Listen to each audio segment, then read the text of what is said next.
Well, thank you for listening to another episode of the Jude 3 Project podcast. I'm your host, Lisa Fields. Well, I'm not your host. I'm doing an intro. Sho Baraka is going to be your host today, but I'm just doing an intro to thank you for tuning in. This is a special episode. If you have been following the Jude 3 Project, you know about our Courageous Conversation series to bridge the gap between African American voices that are in a more mainline seminary arena and those are in a more conservative evangelical arena. So we have today Sho Baraka, which is moderating for us. Welcome, Sho. Thank you for having me, Lisa. I appreciate it. And Dr. Vincent Bacote. Welcome, Dr. Bacote. Hello. And Dr. Marvin McMickle.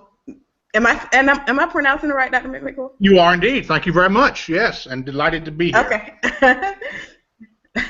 And so this episode is not only sponsored by the Jude 3 Project, but our friends at James Yee. So thank you for partnering with us, James Yee, and Sho is going to take it from here. All right. Well, thank you, Lisa, for having me. It is my pleasure and my honor to even be amongst such scholarly individuals. I will give a slight introduction, and then we will go on to the questions, for I understand we have limited time. So first, I would like to introduce to those viewing Dr. Vincent Bacote, who is an associate professor of theology and director of the Center of Applied Christian Ethics at Wheaton College. He has written numerous books, but one book in particular is The Political Disciple, Theology of Public Life. Thank you for joining us, Dr. Bacote. And then we also have Dr. Marvin McMickle, who is a Chicagoan. He has probably forgotten more than I will ever know, according to this bio and just reading up on you. Pastor at Abyssinian at one time, taught at Princeton, multiple different seminary schools, attended Union Theological Seminary in New York. Also has a book entitled Pulpit Politics, Separation of Church and State in the Black Church. So thank you, Dr. McMickle. Thank you. Thank you. Right. So I'm excited in particularly about this conversation as one who has been, I guess you could say, between how to view his particular role in the political landscape. So as one who finds the Bible as his final authority, I want to start off by asking a question. What can we discern from the scriptures that ought to guide the believer in this democratic process? And we'd like to pass that to you first, McMickle. How are you informed by the scriptures, and how do you encourage believers in how to engage the political landscape as within the political landscape as the scriptures would advise us? Sure. I'm going to address that sort of from 2 or 3 different angles. All right. One, 34 years as a pastor, so I had sort of the pastoral responsibility of trying to get people to think about public policy issues. Now, as a professor and a seminary president, kind of stepped back a little bit from the front lines, but I'm still writing about it. But in every turn, I've taken Matthew 25, 31 to 44 as my operating point of departure. If Jesus is calling us to be responsive to the issues of hunger and those who are sick, those who are strangers among us, those who are imprisoned, and wants us to respond to them even to the level of the least of these, then the question becomes, how do we operationally respond? It's one thing to say, I was hungry, I was thirsty, I was naked, I was sick, I was a stranger, I was in prison. The question is, in what ways can we respond to that? And one of the ways, not the only way, but one of the ways by which we can respond to that mandate is through the use of the political process, through public policy activities that allow for the needs of the hungry, the imprisoned, the sick, the thirsty, the naked to be addressed. So I think that what the Lord gives us is a calling to respond to a certain part of the work of the reign of God on earth. And what political activity does is gives us a platform or mechanism by which those needs can be addressed. And so I think I belong to that school of thought that says there are a variety of ways to respond, but the political process, not so much the bickering and the arguing and the fussing, Yeah. But the use of public policy and revenue to address human suffering and human need is a good way to start. Absolutely. Dr. Bacote. I just sort of piggyback on that. That's a great answer. I love that. For me, the way that the question sort of raised for me comes from dealing with those that are more reticent about thinking about whether we should be involved because of fear of public engagement being too worldly. So I've kind of had to think about it in terms of how are people having permission to participate in public life.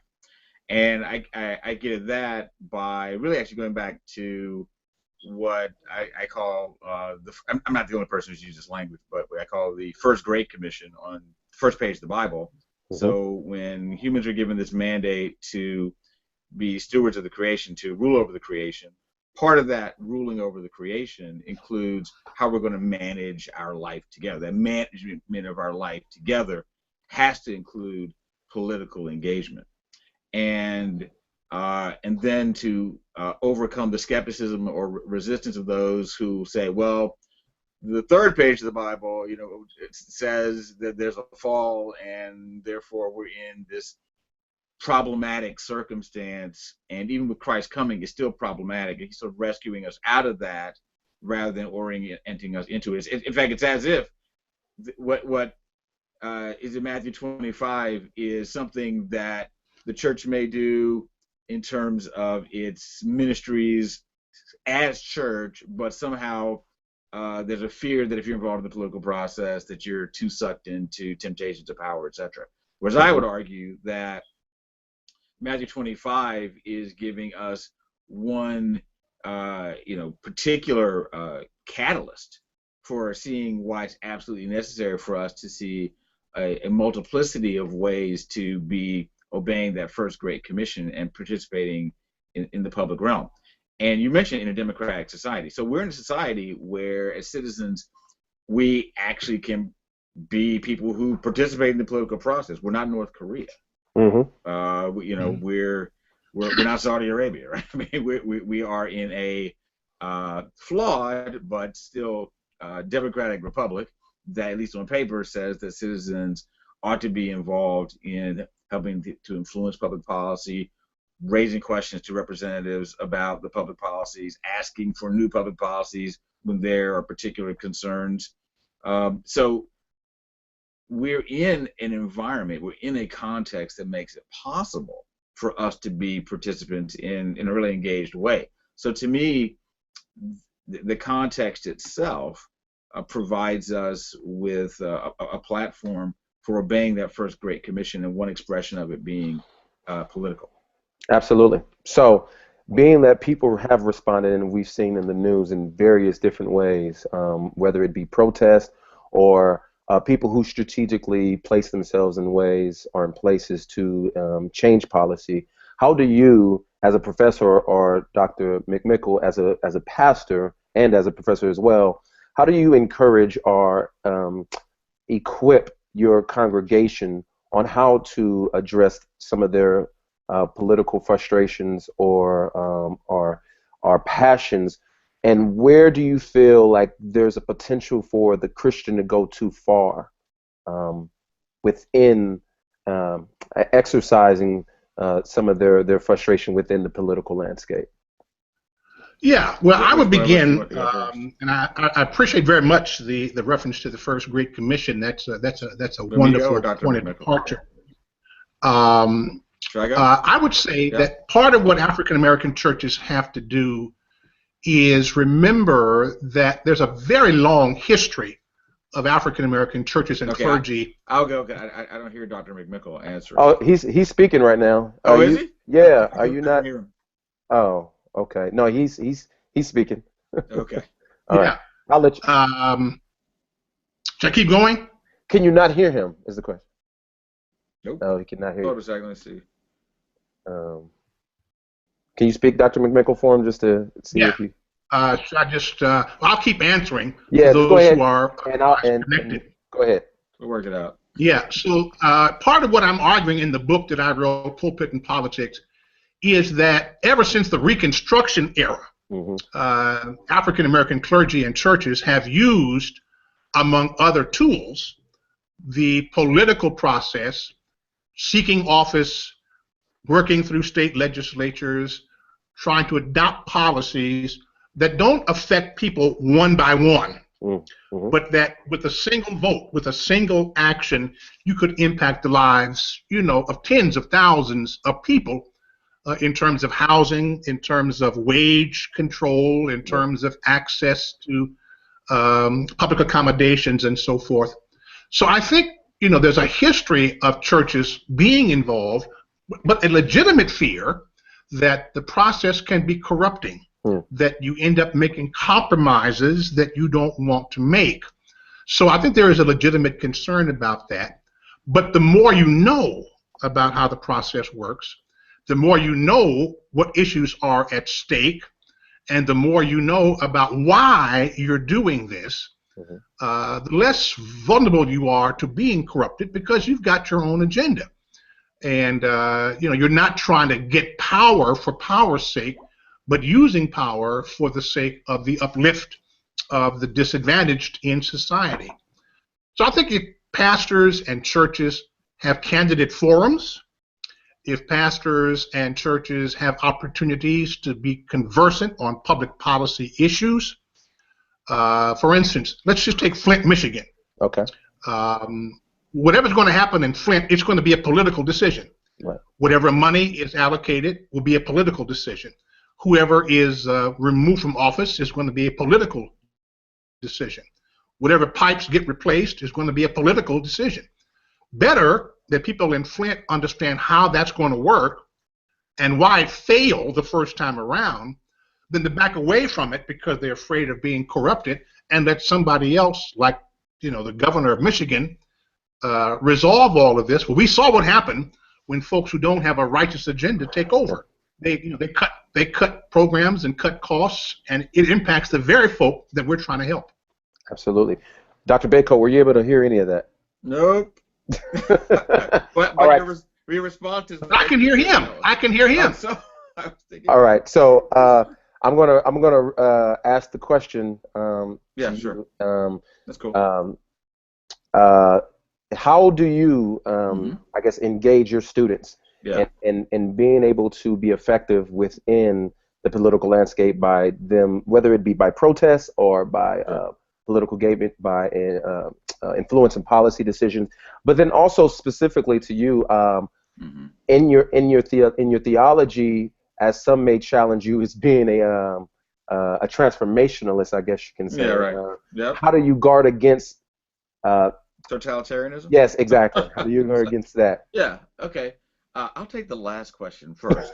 So, I always like to talk about transformation without triumphalism. Okay. So, if you always recognize that we see through a glass darkly, that all of our public policy approaches are going to have sort of a label on them that says subject to revision, because none of us sees clearly enough to say this approach, this answer is the final answer, this is the answer that's a one-size-fits-all answer, then we'll have a proper humility in our engagement. So as long as we have it properly bridled by humility, then I think we should be okay. I certainly acknowledge the fact that there are people who can be a little too enamored of their own sort of ideas about things, and they're so enamored of their ideas that they're not recognizing that even if you put their idea into practice, that their idea probably still has dimensions of it that probably need to be revised or that aren't certainly the fullness of the realization of the kingdom of God. So as long as you can have a transformationalism that's bridled by humility, I think we're okay on that. And I do think that what we're doing with our various actions in the public square, we're giving what I like to call signposts of the kingdom without confusing those signposts with establishing the end result of the kingdom itself. Because, I mean, Christ will make that happen. But Christ making that happen doesn't then mean that there's a now and a not yet, right? So I don't ignore the now because there's a not yet. But because I'm between the now and the not yet, I know that we're going somewhere. And the various things that we do are certainly saying, look, at least this is the trajectory where we're going, or it's something like this, while also recognizing that because we don't see so clearly, then there might be parts of it that are good, and some parts that we might have thought were good, but discovered that there's something better. So I think as long as we're doing that, I think we're okay. But I don't think the problem is people thinking too much about being triumphalistic. I think right now we're dealing with the problem of cynicism, of people wondering whether it's worthwhile to even try, or they're despairing of progress. To which I would say we have to ask ourselves the question of expectations. I mean, how long do we think it takes for changes to happen? Sometimes changes may happen quickly. Sometimes it takes a longer time for changes to happen. So we have to recognize that sometimes, we're involved in a very long, slow, at times perhaps tedious process. And sometimes that tedious process requires things like writing to your representatives or even going to see your representatives. But that other times, for some people, it may involve protesting. I mean, I don't think there's just sort of a one-size-fits-all political action approach. Some people, they're born protesters, activists. We need them to do what they do and to do with wisdom and maturity and strategically. And there are other people, they're probably better writing letters. Yeah. So it's okay to have both people. But both sets of people should vote. Absolutely. Amen. Amen. I think sometimes people are fearful about, does my vote matter? Well, if enough people voted, I think we would see that it matters. So I want to encourage people to vote and to not let the frustrations about the imperfections of the political process be reasons to then check out of the political process. So I think we definitely ought to be involved in that. But then also people should be involved in you're involved in political life, not just necessarily by being specifically involved in things related to talking to your representative or writing to your representative or protesting about particular things, but also by participating in just regular community life. I mean, what attention do people pay to things like public education or to various community-related types of things that might help build the community, where you relate to people and you talk to people about their lives, you ask. You find out how other people are doing in terms of their education or their employment status, etc.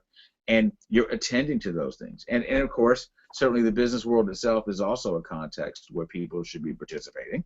And there are things that people are doing in the business world, and I would argue ways we need to innovate the business world that are really important for addressing some of the big political concerns that people have right now. Absolutely.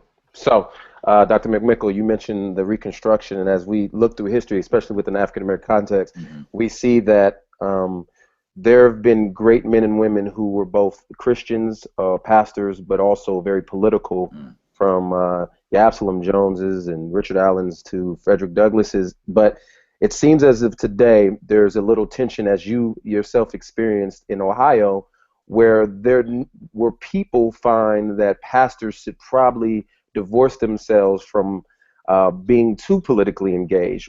For not only just for those who are listening who may be pastors who have that desire to engage in political office, but anybody who's probably a naysayer. What do you say to those individuals that want you to keep your political views and your biblical views separate on Sunday morning?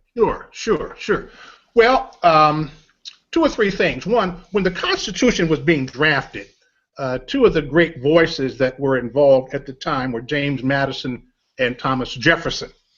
And Jefferson began his reflections on this by suggesting that clergy should not be involved because, of course, they were afraid of the return of a state-sanctioned church. James Madison's retort to him was that you cannot treat clergy as if they are somehow denied some of the rights and privileges that accrue to every other citizen. Now, you want to make sure that the clergy are not using their platform to support a particular candidate. So, you can't turn the pulpit into a campaign rally for X person. But I don't think that the clergy should be robbed of the right to have political views or even seek political office if they are inclined to do so with certain restrictions.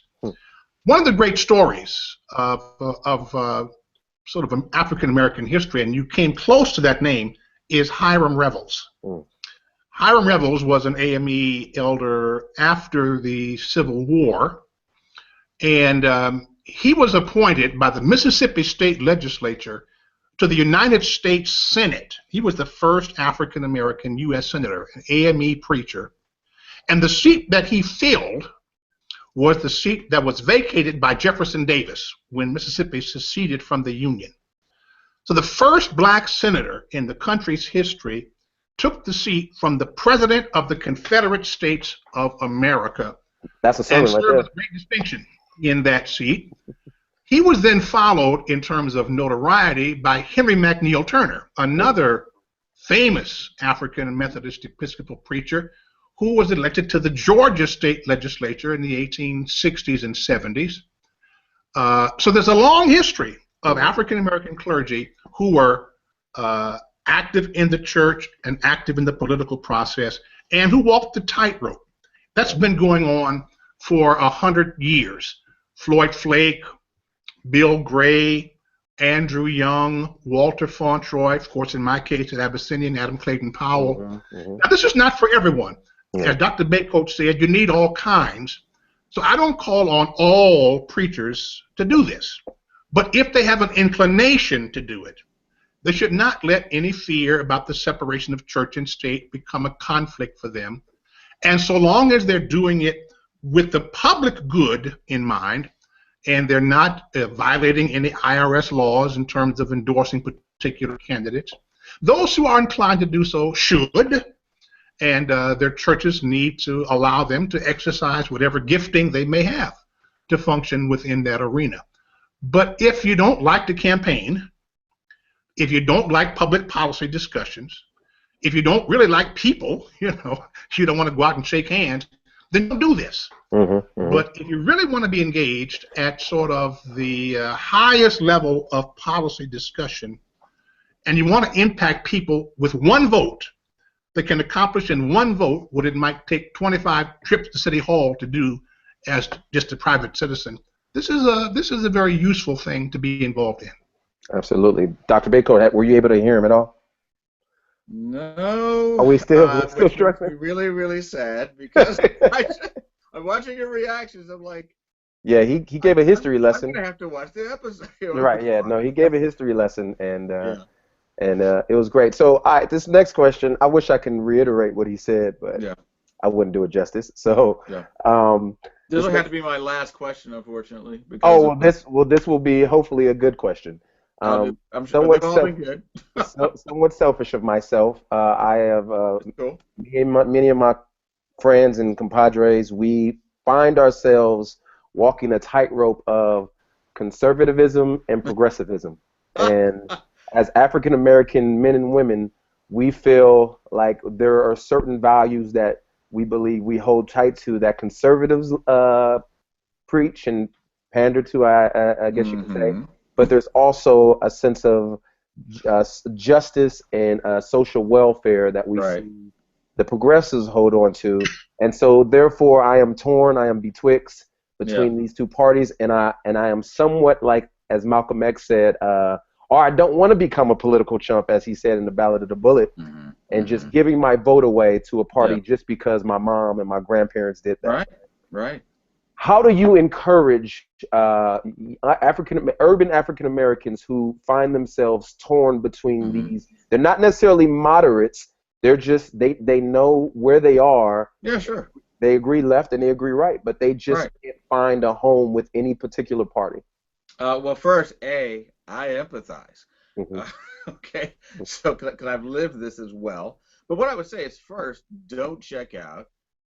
Two, especially in national elections, who says you have to only vote for one party? Because, I mean, there's a lot of different people to vote for. You're not just voting for president or for your senators or representatives. There's lots of people that you're voting for. A second thing I would say is, whichever party you're dealing with, you will be disappointed. I don't care what your commitments are, those parties will disappoint you because there are things that people do in those parties where there are values you will share, and then there are things where people will do things that even if they share those values, they'll show other concerns that bother you. Again, it's that question of expectation I was saying earlier. If we reduce our expectations so that we don't have messianic or eschatological expectations in political parties, and we recognize them as ways that people have come together in these two major political parties. We don't have a legitimate third party yet. I mean, there are lots of other little parties, but not a third party that could really contend with either Democrats or Republicans.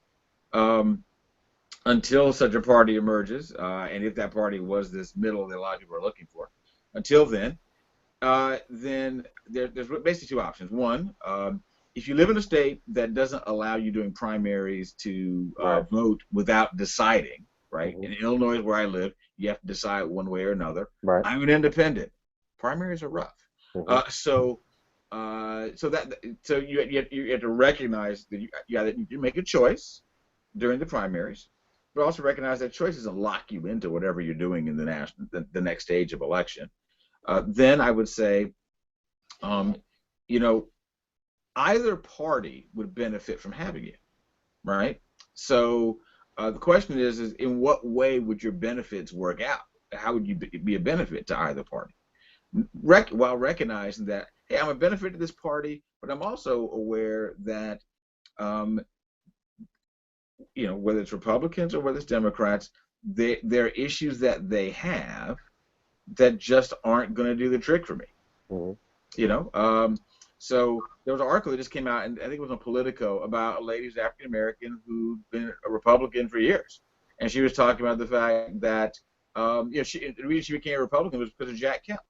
And Jack Kemp is sort of like, compassionate, conservative. He did care about minorities, etc. But she said her experience in the party was that nobody was really serious about minorities, and really about minorities and women really having influence in the party.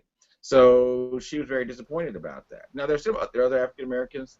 They still, because of commitments around perhaps abortion and say marriage and certain other things, they're still going to vote Republican and house themselves there. More African Americans are Democrats, but we need to remember when it comes to them being Democrats, it's not as if they've always been Democrats. This is a post-1964-65 reality.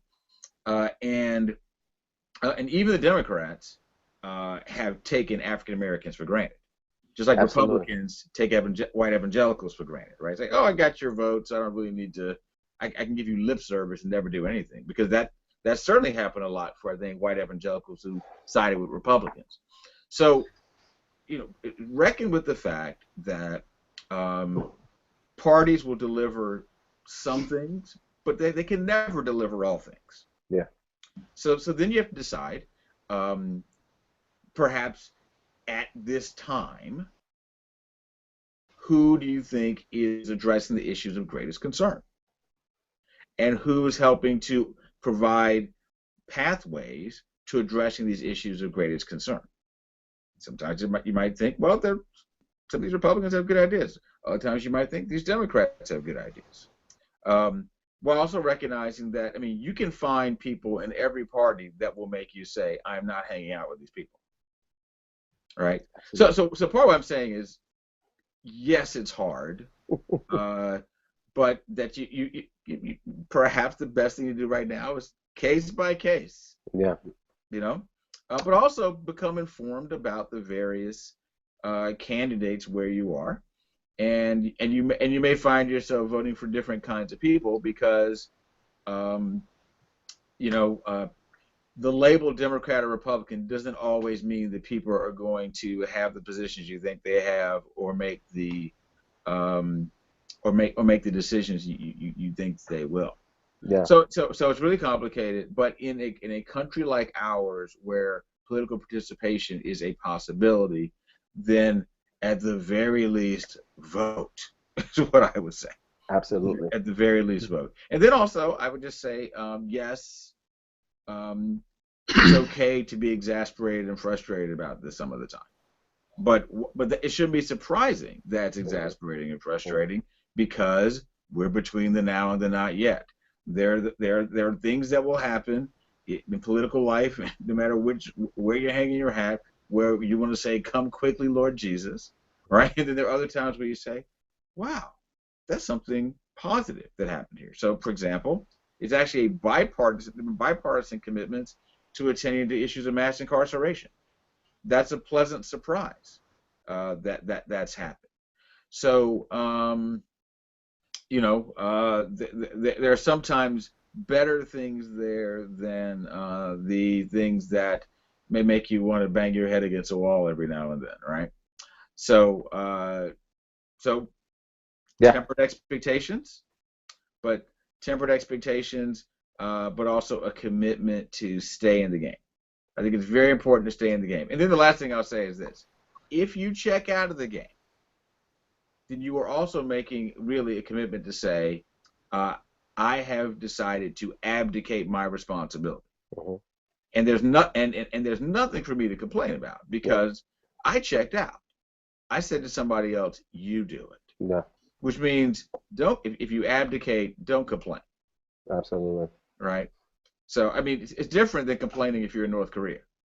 Right? True. North Korea, I mean, this is a totalitarian regime, right? True. And very unpredictable totalitarian regime. We're not in that type of situation. So I would say participate in this imperfect society, and you might find yourself migrating here and there. Yeah. And that migration isn't necessarily a problem. But be informed and try to do your part for being committed to flourishing of others and making your choices about who seems to be dealing with the things that are most important right now. Dr. Bacote, thank you for joining us. I know you have to leave early. Yes. It's been a pleasure, and we're gonna. Is there anything that you would like to promote before you leave us? Oh, you know what? This is so funny. I just happen to have behind me this book. Oh, which is wow. actually backwards, right, on that screen there. But that's my book.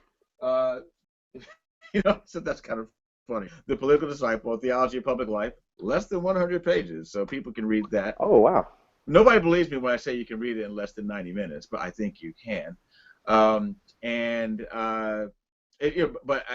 book is hopefully trying to help people to think about being engaged in our society in a way that I think is more authentically Christian, and authentically Christian in a way that makes Christians seen as people who actually care about society and care about all persons, not just the people that agree with them and people who stay in the game even when the game is disappointing.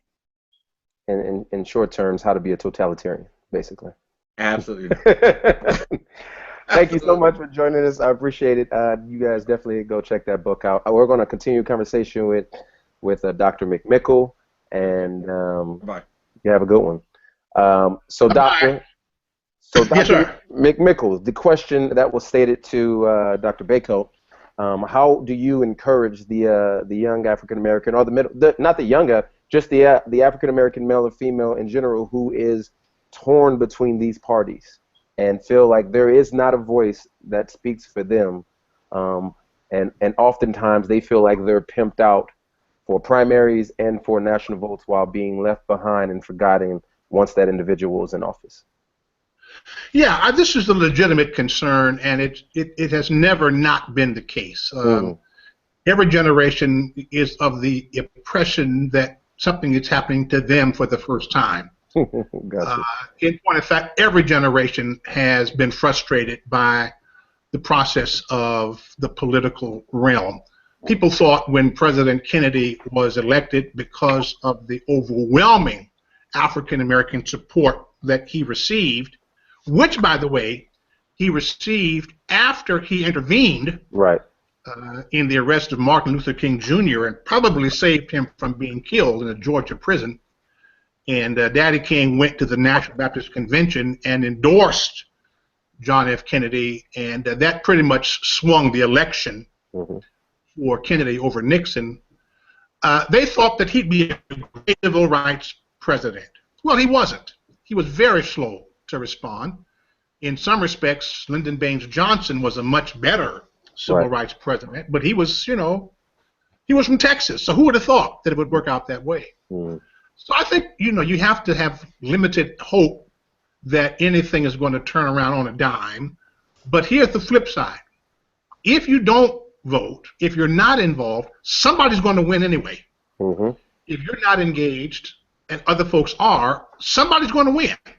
Yeah. And if you don't vote for them, if you're not engaged, then you have no point of reference to criticize. You can't support. You can't write. This is the problem in Flint. Richard Snyder, governor of Michigan, knew that Flint was an overwhelmingly Democratic town, working class town. They didn't vote for him. He felt no allegiance to them. He just ignored them. And look at what happened in Flint. So I think we cannot afford to not be engaged. Vote for who you want to, and as Dr. Bacote said, vote the whole ticket. Vote for the president, vote for the judges, vote for the state legislature, vote for the school board. There are lots of levels of government, and we ought to be involved in all of them. But I would add one more thing. You've got to vote with something in mind about what is your core value. Paul says, I don't want you to be blown about by every wind and doctrine. Every time the wind changes, you change your mind. So what is it that is central to you that helps you then sort out which person or which party? It could be a democratic value. All people are created equal. It could be the 14th Amendment, equal protection under the law. It could be a biblical mandate. All people are made in the image of God. So the question becomes, who is the person or what is the party that most closely resembles a value system that puts worth and value on every single human life? And what are the parties that are building walls and that are trying to ban folk from the country and that are trying to devalue certain parts of the population? And you vote accordingly, So I would say it's important to not just know the candidate, but have a core position, a North Star.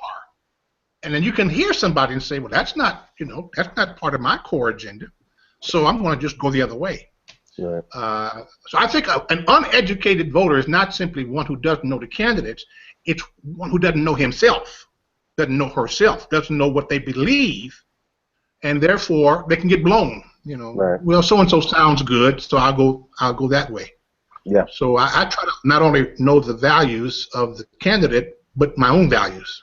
Absolutely. So you subversively mentioned a particular individual in building walls.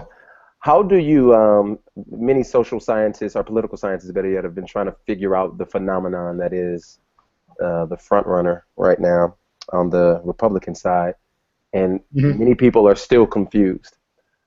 You being which shouldn't be, it's something it shouldn't be, but you being evangelical and an outspoken evangelical who is also engaged in politics, how do you explain? Is it mere illusion that there is a mass group of evangelicals who are supporting the front runner, or is this people who are, some would say, compromising their core values to a degree, or is it just cultural leanings? How would you explain to someone who is trying to wrap their mind around the phenomenon of Donald Trump and the evangelical vote and his influence in the primaries right now? I think that this is as much a demographic issue as it is a theological issue. I think Donald Trump is resonating with people who see that the notion of America as a white majority society is going to be eclipsed in 20 or 30 years. Yeah. That the idea of a white Anglo-Saxon Protestant country is being erased by population shifts. And so if you have been nurtured on the idea that the country should look a certain way, that our leaders should look a certain way, that there ought to be a certain group that's in charge of everything, and suddenly you've got an African-American president, you've got a stunning diversity on the Supreme Court, you've got people in the U.S. Senate and the Congress that you're not accustomed to seeing in those roles, this is a last gasp for people who are afraid of the change that is inevitable. Mm-hmm. And so Donald Trump, I think, has resonated with people who are afraid. They are afraid of immigration. They are afraid of religious diversity. How can you have a Christian nation if you've got a steadily growing Muslim presence that corresponds to a steadily growing Jewish presence, that corresponds to a steadily growing agnostic, atheistic, none of the above presence? The world is evolving faster than some people feel comfortable with. So how do you put the brakes on it? Well, you can't. Yeah. All you can do is give those who are frustrated and angry one last time to vent. I recall Martin Luther King saying, "The days of segregation are over. The only thing that is left is how costly segregationists will make the funeral." It's going to die. The question is, at what future cost? America is evolving. The demographic signs are with us. Nothing is going to reverse this trend. For some people, it is a welcome thing. The country will look like the world. Yeah. But we're going to have to adjust to that in some ways. And I think that Donald Trump speaks to a certain nativistic, xenophobic, Right. We are exceptional. We are better than everybody else in the world. So if I could ask you to give us a prophetic voice in what does all this mean, not just for the Republican Party, but for people who don't fall in line, who because there's obviously those who have influential roles within the RNC who do not vouch for Trump and who find themselves in a very interesting place. Do you find that this is going to change the way that the Republican Party looks, kind of like after the Goldwater years, going into the Reagan years and whatnot, or is this just kind of like business as usual? Will this even change the way that the Democratic Party looks in some senses, as we see a Democratic Socialist and how people are finding themselves enamored by him? Yeah. How does this change the political landscape going forward as it pertains to parties? Yeah, I think the thing that both Bernie Sanders and Donald Trump have in common is that they are theoretically outsiders in the sense of the way in which they're going about their campaign. Mm-hmm. Hillary Clinton was supposed to be the front runner. She's supposed to run away with this thing. There really wasn't supposed to be a primary for the Democratic Party. And then he showed up and, with a whole different set of issues, and has theoretically pushed her conversation to a more left-wing progressive set of issues, which she would not have discussed if he was not around. Mm-hmm. What Donald Trump has done is that he has sort of jumped in and pushed aside all of the sort of front-runner assumptions. Jeb Bush was supposed to be in this race. Marco Rubio was supposed to be in this race. John Kasich, as a governor, he's pushed all of them out because people are frustrated with the political process and with what they have gotten for their investment. And so they're prepared to try something new and different. The question is, can either Bernie Sanders or Donald Trump actually do all of the outlandish things that they are proposing they would do if elected? Right. Can you provide free higher education for everybody? Can you guarantee a $15 minimum wage? Can you build a wall that's 3,000 miles long? Can you round up 12 million people and get them out of the country? Can you ban all Muslims from coming in? These are great campaign statements. They are very improbable in terms of their practical application. So I think people have to be cautious about folks who overpromise. Yes. Because it sounds good. Yes. And then when time comes to do it, you can't do all of these things as easily as they make it sound. True. So I think it's going to, we'll come right back to political reality. How do you move forward incrementally toward the country that you're trying to shape with the players that are available And as Dr. Bacote said, recognize that if you're looking for the political world to introduce the kingdom of God, that is a very unlikely scenario. So last question. As we recognize that there are very polarizing views philosophically out there on the political landscape, for those who believe that there are systems of injustice that keep particular people oppressed, and they voice those opinions, usually those thoughts are met with labeling as calling folks Marxist or socialist, talking about there's a term that seems to be floating around called racial Gnosticism. For you, in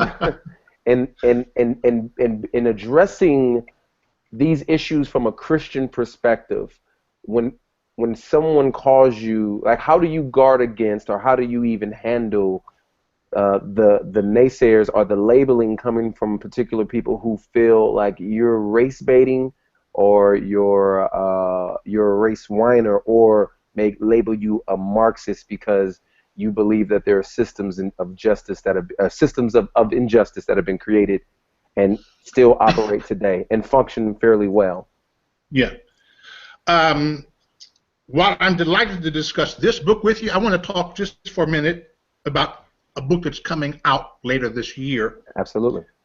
Based on Acts 1, verses 6 through 8. Mm. The book is entitled Be My Witness, the Great Commission for Preachers. And it says, Jesus says to the disciples, be my witness in Jerusalem, Judea, Samaria, and to the ends of the earth. So that Jesus is intentionally sending the disciples into ever wider spheres. Mm-hmm. Don't just stay in your city, go to your region, Samaria. Don't just stay in your region with people that you don't like, but go to your nation, Judea. And if God is a global God, if God is sovereign over the whole of creation, then wherever God has an interest, the church ought to have an interest, so that, to the end of the earth. The critical piece is this word, be my witness. So I have three thoughts about that, and it speaks to your point. First one is that a witness is someone who sees what's going on. You're paying attention to everything you just said. There are forms of injustice, there are forms of oppression, there are forms of social policy that are cruel and crude, and you see it. Yeah. The second thing that a witness does is that he or she promises to say the truth about what they have seen. This is where the numbers get smaller. A lot of folks see things, but they're afraid to say. Come on. So they keep their testimony to themselves. Jesus is calling us to not just see something, but to say something about what we have seen, which then comes to the third point. And the Greek word for witness in the New Testament is martyria, M-A-R-T-U-R-I-A, which is the basis for the English word martyr. Mm-hmm. And what Jesus is saying is, be prepared to see something, to say something about what you've seen, and then be prepared to suffer something for what you have said. Mm-hmm. So if you're going to be called a name, at least be called a name for saying something about what is right. Come on. If they're going to attack you by labeling you, at least give them a good reason for doing it. And don't be afraid of being attacked. Don't be afraid of being criticized. If in the process of introducing the kingdom of God, you are afraid of being criticized, you ought to stop now. If you're afraid of being labeled, then just, go live in a hole somewhere, and curl up in a ball. The devil is not going to surrender without a fight. And the kingdom is not going to roll in on its own. Somebody has to push it. Somebody has to aid it. Somebody has to birth it, And prophets are not people who keep their opinions to themselves. Yep. Jeremiah, Micah, Isaiah, Hosea, this whole litany of people, Amos, all of them saw something, said something, and were prepared to suffer for something. This sounds like John the Baptist, sounds like Jesus, sounds like Peter, sounds like Paul, and all of the church leaders of the last 2,000 years who, in the process of being faithful witnesses, suffered the label. So what? So in the end, the only label I want comes from God. which Amen. is faithful. You know, be Come on. faithful. And if the world doesn't like me, but the Lord does, I'm satisfied. That was a perfect ending right there. Being faithful. Amen. So thank you, Dr. McMickle, for joining us on the Jude 3 project. It's been a wonderful discussion. Is there a book? Would you like to tell us the name of that Well, book that's coming? I just happen to have this book here too. We keep our books pretty close, don't we? There we so this go. one is called Pulpit and Politics, Separation of Church and State in the Black Church. And the argument here is that black clergy should be politically engaged. There's a history of that engagement, and they should not be dissuaded by the fear that their involvement is a violation of the separation of church and state. It is not. That policy is designed to keep the government out of the church, not necessarily to keep the church from any engagement with public life. So I hope folk will read it. It's not 90 pages, it's a little longer than that, but it's, I think, a good introduction to this discussion. Thank you so much. We appreciate the conversation. Blessings and grace to you and all that you're doing. And we hope and pray that the book does well and your future book does well as well. Thank you so much. Enjoyed being with you. Yeah. Okay.